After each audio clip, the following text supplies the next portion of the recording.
Assalamualaikum warahmatullahi wabarakatuh. Gimana kabarnya anak-anak? Baik, alhamdulillah. Sehat semuanya? Sehat. Oke, sebelum kita belajar hari ini, alangkah baiknya kita baca basmalah terlebih dahulu. Yuk. Bismillahirrahmanirrahim. Oke, hari ini kita akan belajar mengenai apa? Frekuensi harapan. Sebelum kita mulai ke frekuensi harapan, Bu Badriah mau mereview materi yang sebelum-sebelumnya. Ada yang masih ingat? Kalau ada yang masih ingat, boleh angkat tangannya ya, anak-anak. Yang pertama, apa yang dimaksud dengan peluang sih? Tahukah kamu mengenai rumus peluang? Masih ingat rumus peluang? Masih, oke. Peluang adalah suatu kejadian atau kemungkinan dari suatu kejadian. Peluang adalah perbandingan dari banyaknya kejadian yang dimaksud dengan banyaknya ruang sampel. Sehingga rumus peluang apa anak-anak? PA sama dengan NA per NS, di mana NA adalah kejadian A dan NS adalah ruang sampel. Pintar, masih ingat ya? Oke, good. Oke, ada berapa jenis peluang kejadian majemuk, anak-anak? Benar, ada 4. Yang pertama, peluang kejadian saling lepas. Yang kedua, peluang kejadian tidak saling lepas. Yang ketiga, peluang kejadian saling bebas. Dan yang terakhir adalah peluang kejadian bersyarat. Kalau gitu, apa sih perbedaan dari peluang kejadian saling lepas dan peluang kejadian saling bebas? Betul, perbedaannya ada di ruang sampel ya, anak-anak ya. Kalau kejadian saling lepas, dia masih dalam satu ruang sampel. Tapi kalau kejadian saling bebas, dia berada di beda sampel atau punya 2 sampel yang berbeda. Gitu. Oke. Kalau gitu, apa itu frekuensi harapan? Nah, untuk frekuensi harapan akan kita pelajari hari ini. Karena kalian sudah mengenal yang namanya peluang kejadian, distribusi peluang, yang selanjutnya kita akan belajar mengenai frekuensi harapan. Di mana frekuensi harapan itu berkaitan dengan distribusi peluang dan peluang kejadian. Frekuensi harapan adalah banyaknya kejadian yang diharapkan dari beberapa kali percobaan yang dilakukan. Jadi percobaannya tidak hanya 1 kali, tidak hanya 1 kali pelemparan dadu, 2 kali pelemparan, 1 kali pelemparan 2 buah dadu, tidak hanya sekali ya. Jadi ada beberapa kali percobaan. Bisa ada 300 kali percobaan, 600 kali percobaan, 1000 kali percobaan, dan seterusnya. Apa sih rumusnya, Bu? Rumusnya sangat gampang, teman-teman. Rumusnya sangat gampang diingat karena dia sangat mudah karena cuma ada 1 rumus, yakni FH sama dengan PA dikalikan dengan N. FH adalah frekuensi harapan A, PA adalah peluang kejadian A, dan N adalah banyaknya percobaan yang dilakukan. Bisa? Bisa. Aku yakin muridnya Bu Badriah pasti bisa kok ya, karena ini masih gampang maksudnya. Kita masuk ke dalam contoh nih teman-teman. Contoh yang pertama. Pada suatu daerah, peluang seorang bayi terkena penyakit campak adalah 0,01 dan peluang terkena penyakit 0,02. Jika 1.200 bayi di daerah tersebut diperiksa, bayi yang terkena campak dan polio adalah titik-titik. Oke. Di sini kita mau cari frekuensi harapan dari bayi yang terkena campak dan polio. Kita tahu tadi yang terkena campak peluangnya adalah 0,01 ya. Sehingga 0,01 dikalikan dengan 1.200 bayi ya teman-teman ya. Karena N-nya di sini adalah 1.200. Sehingga untuk yang terkena campak itu frekuensi harapannya ada 12 bayi, teman-teman. Dan untuk yang terkena polio, untuk peluangnya yang terkena polio kan 0,02. Nah, itu juga dikalikan dengan 1200, sehingga frekuensi harapan dari bayi yang terkena polio adalah 24 bayi. Oke. Contoh yang kedua. Dari 300 kali pelemparan sebuah dadu, frekuensi harapan munculnya mata dadu 2 atau 5 adalah titik. Nah, dari soal tersebut kita dapat tahu kalau N-nya itu 300 kali, atau banyaknya percobaan itu adalah 300, karena 300 pelemparan sebuah dadu. Kemudian muncul mata dadu 2 itu kan 1 ya, dadu kan matanya ada 6.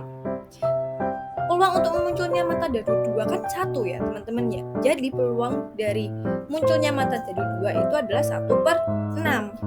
Kemudian untuk muncul mata dadu 5 itu kan juga 1, sehingga PB atau peluang muncul mata dadu 5 itu juga 1/6. Dari sini kita tahu nggak? Kita tahu kalau ini merupakan kejadian saling lepas. Sehingga PA gabungan B itu sama dengan PA plus PB, yakni 1/6 ditambah 1/6 menghasilkan 2/6.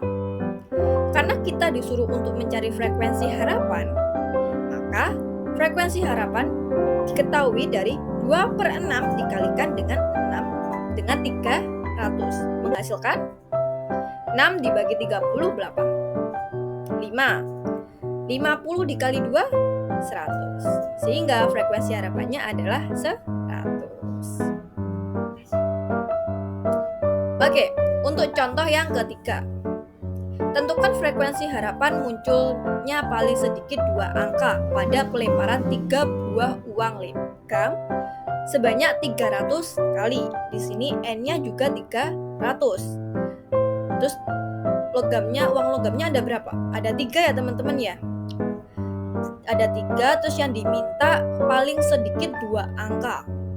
Jadi NK-nya atau kejadian 2 angkanya itu ada AAA.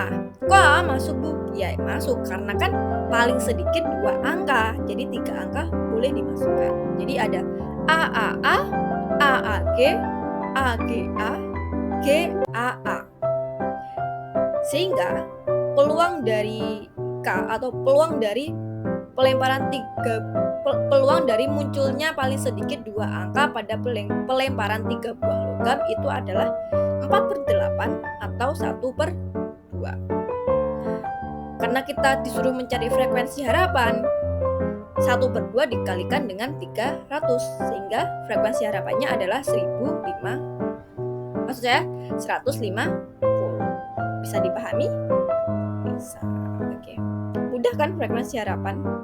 Ya, tentu mudah. Sangat mudah. Oke, kita akan belajar mengenai materi selanjutnya, yakni peluang komplement.